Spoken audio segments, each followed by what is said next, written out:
हमारे YouTube channel पर स्वागत है बच्चों। हम आज आप लोगों के लिए लेकर आए हैं क्लास 5th की जो गणित है उसका कितना सीखा 4, कितना सीखा 4। बच्चों इसमें बहुत इंपॉर्टेंट क्वेश्चन है जो कि आपके एग्जाम में आने के पूरे चांस रखते हैं और आपको इनसे बड़ी मदद मिलेगी। तो इन क्वेश्चनों को मैं सॉल्व करूंगा, आप लोग इन क्वेश्चंस को मेरे साथ सॉल्व करते चलिए कॉपी पेन लेकर, ठीक है। तो बच्चों क्वेश्चन ये लिखा हुआ है कि एक मैदान की चौड़ाई 80 मीटर, लंबाई 140 मीटर, इसके चारों ओर 3 चक्कर लगाने में कितनी दूरी तय करनी होगी। बच्चों चक्कर लगाना है तो मतलब परिमाप निकालना है, ठीक है ना। तो पहले हम चौड़ाई लिख लेंगे, लंबाई लिख लेंगे, जो है दे रखा है सबसे पहले उसको लिख लेते हैं। तो मैदान का परिमाप होता है 2 ब्रैकेट में लंबाई धन चौड़ाई। तो 2 ब्रैकेट लंबाई कितनी 140, चौड़ाई 80 है, 140 और 80 जोड़ो 220, 2 का गुणा करो तो 440 मीटर। अब ये जो बच्चों निकली परिमाप ये पूरा एक चक्कर है। अब 3 चक्कर उसने लगाए हैं, ठीक है। 3 चक्कर लगाने कितनी दूरी तय करनी होगी, तो 3 चक्कर लगाने में तो 3 का गुणा कर दीजिए, 1320 मीटर इसका आंसर आ जाएगा। बच्चों चांदा की सहायता से निम्नांकित कोण बनाओ तो उनके प्रकार लिखो। तो चांदा आप लोगों को पता होगा और ना हो तो आप मार्केट से खरीद लीजिए, वो इस तरह का होता है, ठीक है ना। और उसमें जो है यहाँ पर लिखा हुआ 0, फिर 10 degree, 20 degree, 30 degree, 40 degree, 45, 60 degree, 90 degree, है ना। यहाँ पे 180 डिग्री ऐसे करके चांदा होता है। तो उसको आप रख के आसानी से ड्रॉ कर सकते हो कोई भी एंगल, ठीक है ना। तो उसमें कोई ज्यादा कठिनाई नहीं आती है। तो बच्चों जैसे 15 डिग्री का मुझे एंगल बनाना है और 15 कह रहा है कि कोण बनाना होगा, उनके प्रकार लिखो। तो 15 डिग्री का जो कोण है वो न्यून कोण कहलाता है। 45 डिग्री का कोण भी न्यून कोण कहलाएगा। 60 डिग्री का कोण भी न्यून कोण कहलाता है। 60 से जो 90 से जो नीचे है वो सब न्यून कोण है। 90 डिग्री है सम कोण, इसको 90 को सम कोण बोलते हैं बच्चों। 100 डिग्री यानी 90 से ऊपर यानी 100, 110, 120, 150, है ना। ये जैसे 100 डिग्री लिखा है अधिक कोण है, 120 डिग्री है अधिक कोण है। तो इस तरह से बच्चों आपका ये हो गया। 3 में कर एक रेखाखंड बासा, बासा 3 सेंटीमीटर खींचिए। तो देखिए बा और सा 3 सेंटीमीटर का एक रेखाखंड खींचना है आपको पटरी की सहायता से, ठीक है बच्चों। उसको खींचने के बाद इसके बिंदु सा पर जो है बच्चों 90 डिग्री का कोण की रचना करनी है। तो देखिए सबसे पहले क्या करेंगे आप, जिसमें 3 सेंटीमीटर की है ना रेखा, इसमें ये इसका 1.5 आधा हुआ, 1.5 से आधा 2 हो गया, तो 2 का एक चाप लगाना है, ठीक है ना।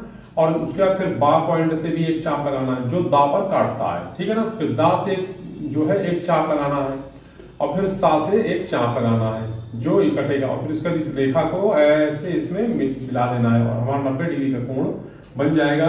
ये हमारी रचना हो गई, ठीक है ना। तो इस तरह से आपका 90 डिग्री कोण बच्चों तैयार हो जाएगा।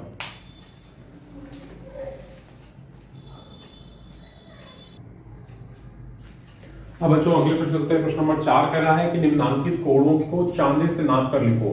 तो चांदा आपके पास है बच्चों, उससे आप चांदे से नापोगे तो ये 90 डिग्री निकलेगा। इसको चांदे से नापना तो 45 डिग्री और इसको चांदे से नापेंगे तो 120 डिग्री, इसको चांदे से नापेंगे तो 180 डिग्री और इसको चांदे से नापेंगे तो 65 डिग्री का कोण हमको प्राप्त होगा। आज के वृत्त बनाओ। बच्चों एक व्यास हमें 6 सेंटीमीटर दे रखा है। तो बच्चों कुछ नहीं पाता है, त्रिज्या का आधा यानी सॉरी व्यास का आधा त्रिज्या होती है। व्यास का आधा कितना होता है, त्रिज्या होती है। त्रिज्या हमको व्यास हमको 6 दे रखा है तो त्रिज्या 3 हो जाएगी बच्चों।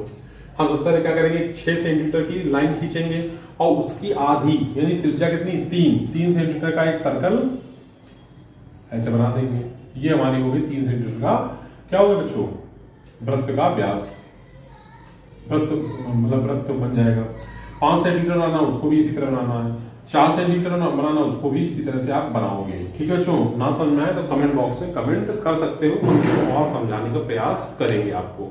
आपने बैंक से 7% वार्षिक ब्याज की दर से 13,000 रुपए उधार लिया। 3 वर्ष बाद कितना धन बैंक को वापस करना होगा। तो साधारण ब्याज का फॉर्मूला होता है मूलधन गुणे दर गुणे समय बटे 100। मूलधन है 13,000 रुपए, दर है 7% और समय 3 साल का है। 7 का 21 हो गया, 13 गुणा 21 में करेंगे तो 2730 आ जाएगा। ये ब्याज हो गया हमारा बच्चों। हमारा ब्याज कितना निकला 2730 रुपए। अब इसको इसमें जोड़ देंगे किसने, तो ये हमें मिल जाएगा मिश्रधन, यानी हमको इतना रुपए 3 साल बाद 15,730 रुपए उसको बैंक को वापस करना। निम्नलिखित तालिका में रिक्त स्थान को भरो। बच्चों एक चीज समझिए आप, जैसे क्रमांक 1 नंबर 1 कह रहा है कि देखिए इन तीनों का जो जोड़ है वो 180 होना चाहिए, ठीक है ना।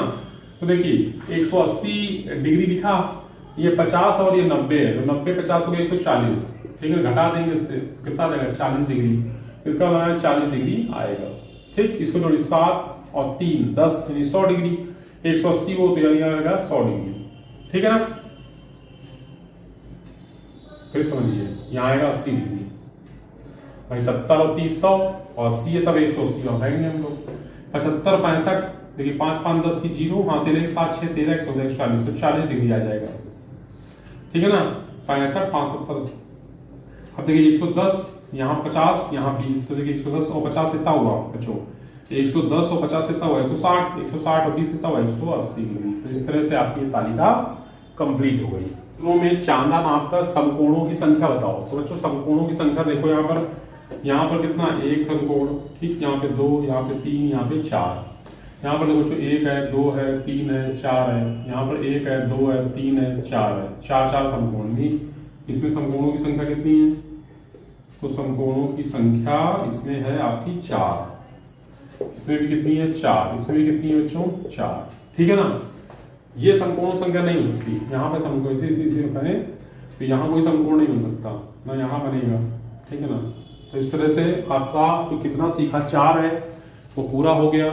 आपको यदि कुछ ना समझ में आए तो कमेंट बॉक्स में कमेंट करिएगा। और बच्चों आप लोग लगातार हमारे चैनल पर बने रहें, चैनल पर नए हैं तो चैनल को सब्सक्राइब करें, वीडियो अच्छा लगे तो वीडियो को लाइक करें। आज तक कल फिर मिलेंगे। जय हिंद जय भारत।